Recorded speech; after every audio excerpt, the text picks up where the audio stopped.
My name is Dave McIlroy, and I am a professor of physics. The most complex task is just managing the people that do the research with me and making sure that projects are moving forward, people are getting their things done.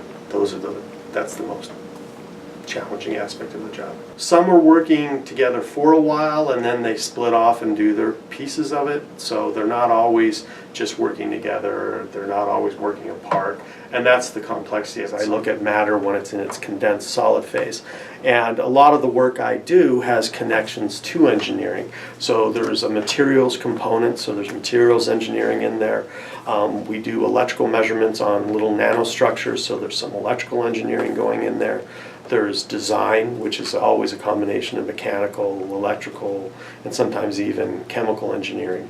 So it's the type of research I do encompasses many aspects of engineering. Really work hard at being good at math. That math is behind everything.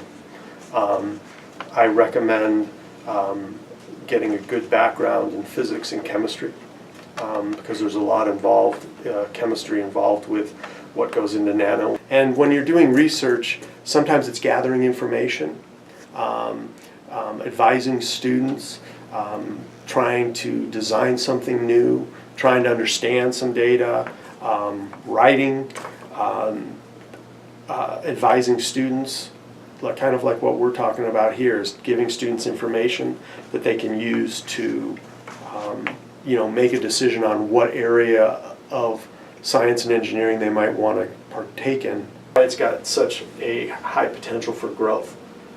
It's not someone who in the next 5 or 6 years were to go into the field wouldn't be going into a highly mature field in terms of the technology side.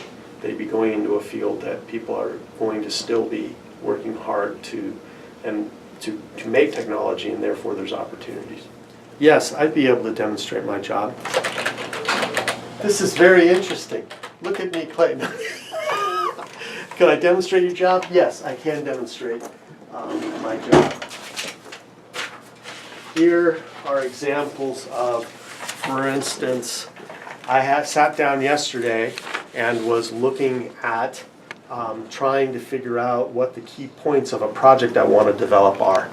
And so I had to sit down and make a list of what was important, what didn't I say previously in a report, and what I needed to make changes to, bits of information that I'm going to add to it. So that's an example. Here's another project where there's pages upon pages of it where we're talking about hydrogen storage, and we're thinking about integrating some nanomaterials into that. And as you can see, I'm calculating all sorts of different things, and this isn't even high level, but very simple type calculations that I have to do. So that in other words, we don't just say, hey, let's try it. Sometimes we do. Say, hey, let's just try something. But a lot of times we need, before we can really tell someone that they should give us money to do this research, we have to back it up with some numbers. And so this would be kind of what one would call back of the envelope calculations to kind of make sure we're in the ballpark, or give us an understanding of what are the limits of the technology. We spend our time getting equipment to work, going like crazy to get our data before it breaks again. That's research. There's something called an accelerometer in there, and it measures where gravity is pulling, and then that sends a signal to the computer to, all right, rotate the picture.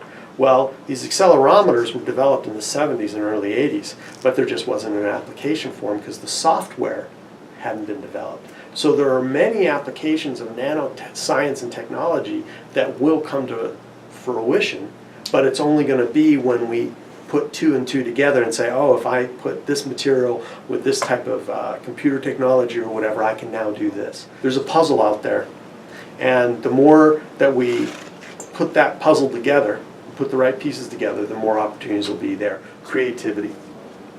Start cultivating your creativity. Our school system is not, it doesn't reward creativity. It rewards getting an answer right.